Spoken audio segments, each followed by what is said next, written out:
Beauté la famille, Hotep, Losako, la famille. J'espère que vous vous portez bien. J'espère que vous vous portez bien. J'avais pas l'intention de faire une vidéo, mais là, par rapport à ce qui se passe autour de la rumeur justement du fait que les Israéliens négocient avec le gouvernement congolais pour voir les possibilités qu'ils ont. Vous avez sûrement entendu parler de ça, de pouvoir justement euh, évacuer la population palestinienne de Gaza pour que leur forme de colonisation puisse justement euh, s'accroître comme ils le veulent, comme ils le souhaitent. Il y a beaucoup de choses à dire. Je vais d'abord commencer par lire l'article en question parce que, bon, c'est une rumeur. C'est une rumeur. Je pense plutôt que c'est une fuite d'informations et pas tout simplement une rumeur comme il y en a beaucoup qui essaient de me faire comprendre, notamment de personnes qui me sont proches. Je vais lire justement un article qui vient du Time of Israel.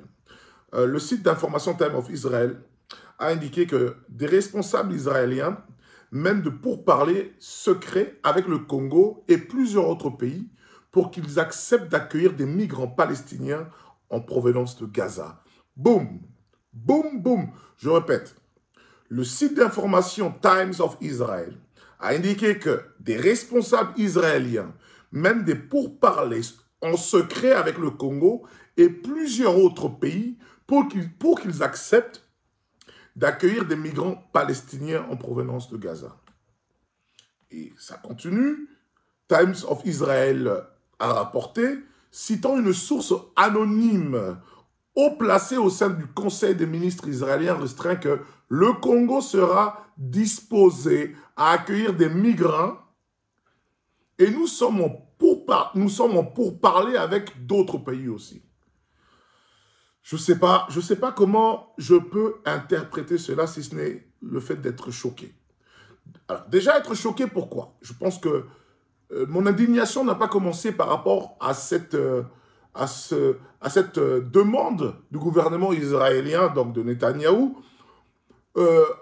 envers le gouvernement de Fachi pour qu'elle puisse justement continuer justement son carnage et sa colonisation et en fait compléter la colonisation, sa colonisation envers les terres des Palestiniens. Ça a commencé déjà, et je vous demande vraiment, les personnes qui me suivent, d'aller sur ma page, aller à l'investiture du président Tshisekedi. J'avais déjà des ressentiments où je me disais, oula, là, on va avoir une personne qui est sans doute un fanatique religieux, à l'image de la population congolaise, dans sa grande majorité, à la tête du pouvoir. On dit bien à la tête du pouvoir. Les fanatiques religieux dans notre communauté, des prophètes, des apôtres, des évêques, des pro-israéliens, des gens qui prennent Israël comme justement le peuple élu. On en a toujours eu, il y en a plein au sein de notre communauté, notamment au sein de notre pays et sa classe bourgeoise. Mais là, vous avez au sommet de votre pays une personne qui est de foi, et ça c'est puissant, c'est fort les mots, de foi et de conviction bien sûr, un chrétien évangélique. Cela sous-entend que pour ceux-là qui s'informent et qui sont un petit peu informés autour de cette pratique religieuse, la base même de la foi chrétienne évangélique est que le peuple d'Israël est un peuple d'exception. Et le peuple d'Israël est le peuple élu. Et quand vous revoyez l'investiture de notre président, vous allez bien comprendre que cette personne-là a donné une place à l'église chrétienne évangélique, vraiment une place hors norme.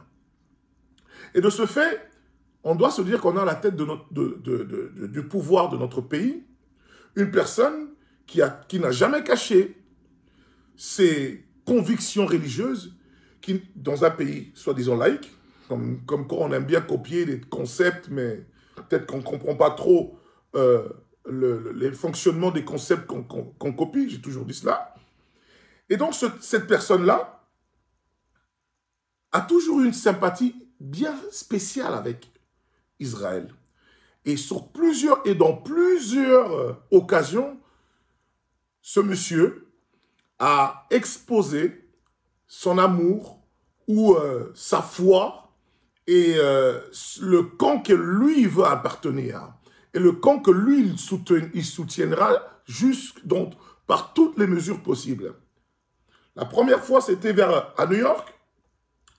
Le lobby juif, les lobbies de financiers juifs l'ont invité. Il a sorti des phrases comme quoi, vraiment des phrases pour un chef d'État, qui est un chef d'État d'un pays qui est soi-disant souverain. Une personne qui sort de tels propos ne devrait pas avoir la possibilité justement de se retrouver là où il se retrouve. Il y a plusieurs mesures comme ça, à plusieurs reprises, ce monsieur a fait des éloges à Israël.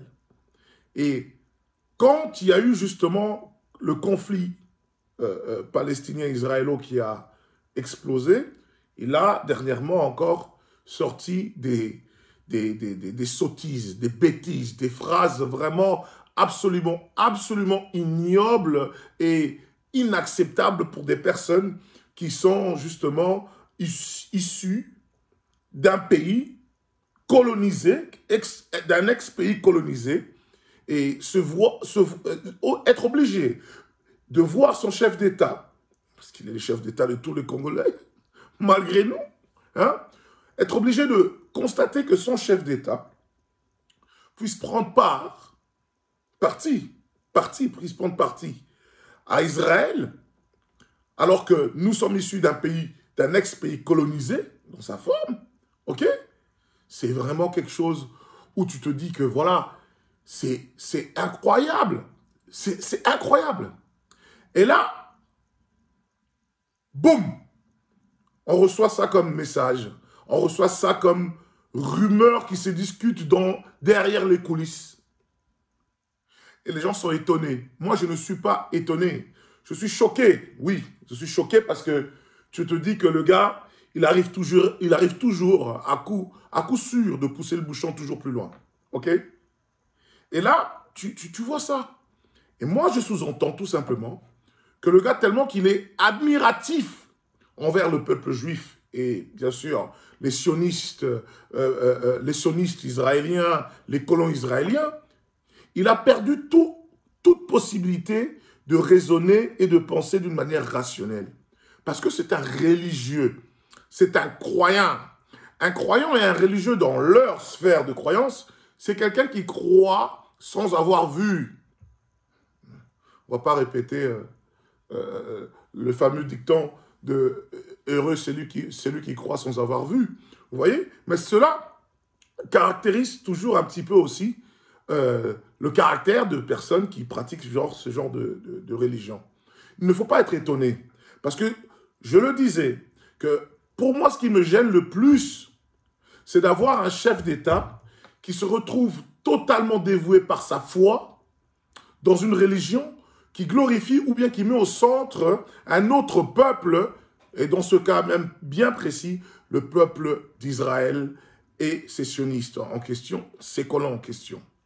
Du coup, ces gens ont la capacité de réfléchir sur la possibilité de pouvoir accueillir des Gazaouis qui vivent une colonisation et un bombardement intense, où on parle de plus de 25 000 ou de 30 000 morts. La RDC réfléchit sur la probabilité ou bien la possibilité de pouvoir accueillir ces gens en RDC. Mais c'est d'une folie mais inouïe, incroyable. Et imaginez-vous un petit peu ce que nos frères d'Afrique, surtout de l'Ouest, qui se battent actuellement contre toute hégémonie, contre toute forme de dominance occidentale, et bien sûr qui soutiennent un peuple opprimé qui est le peuple palestinien, à juste titre, quel rapport, quel lien, quel ressentiment ces gens doivent avoir de nous.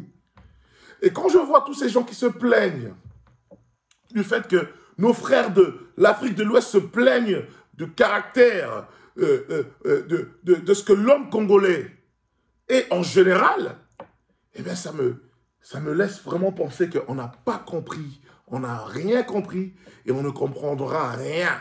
Et je déplore justement, cela me fait pitié pour la jeunesse, parce que la jeunesse congolaise est guidée, est mal guidée et mal orientée. Elle est orientée et guidée par des gens tels que cette classe élitaire politique qui peuvent réfléchir sur ce genre de choses.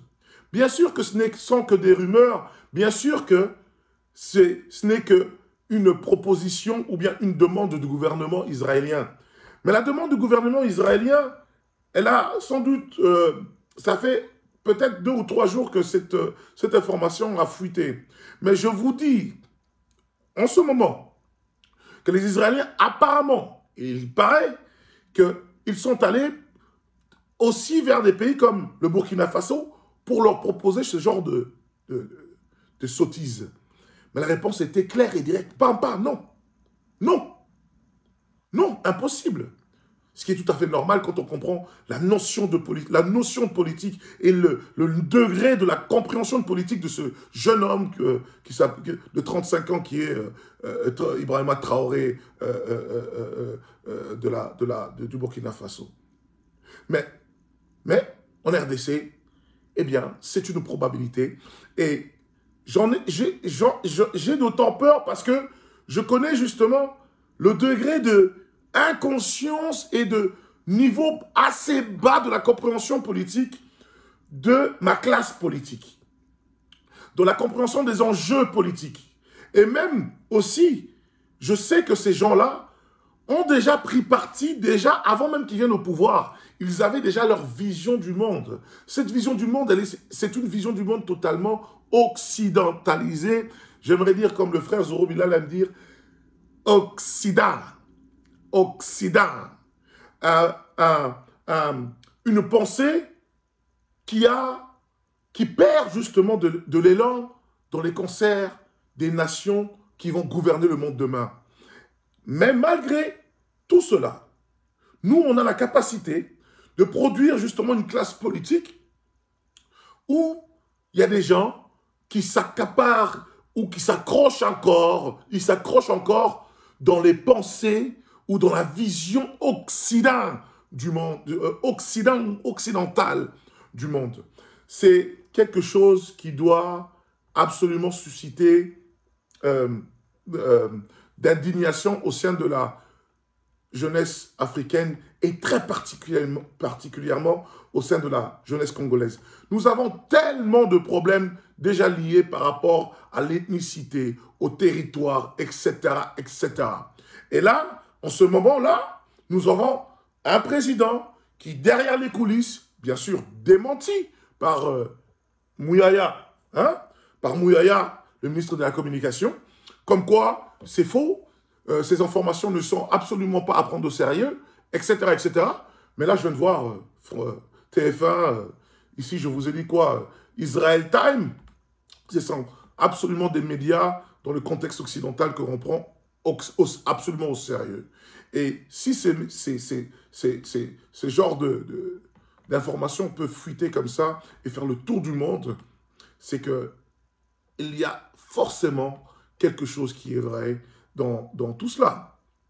Donc, les tentatives de charme de ce président depuis longtemps déjà, de Fachi, envers Israël, devraient déjà, depuis longtemps, nous faire penser que ce gars-là, il est ailleurs. Mais il n'est pas ailleurs physiquement, il est convaincu spirituellement de la suprématie israélienne.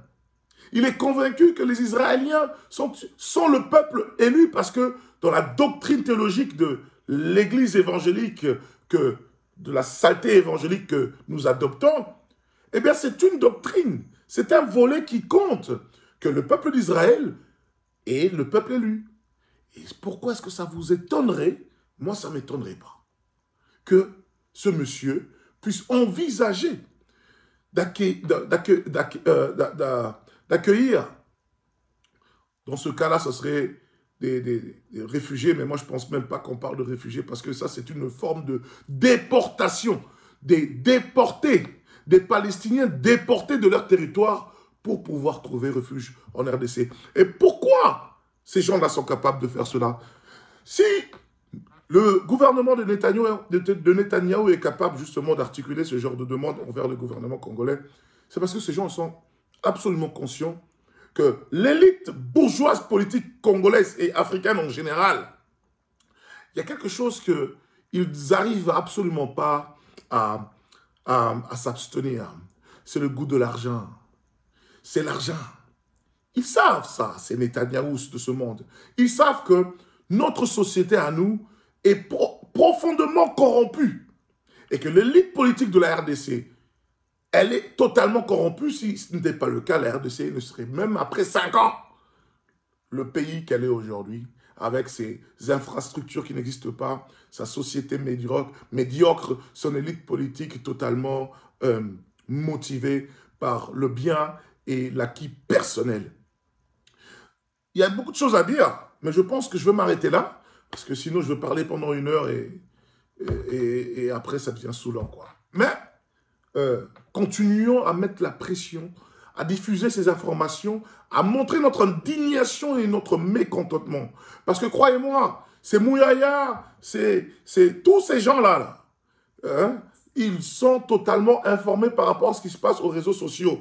Peut-être même que Mouyaya a nié le fait qu'il a vu la réaction sur les réseaux sociaux des Congolais de la diaspora. Peut-être même que c'est pour cela qu'ils sont encore très ressentissants par rapport à la diffusion de cette information-là.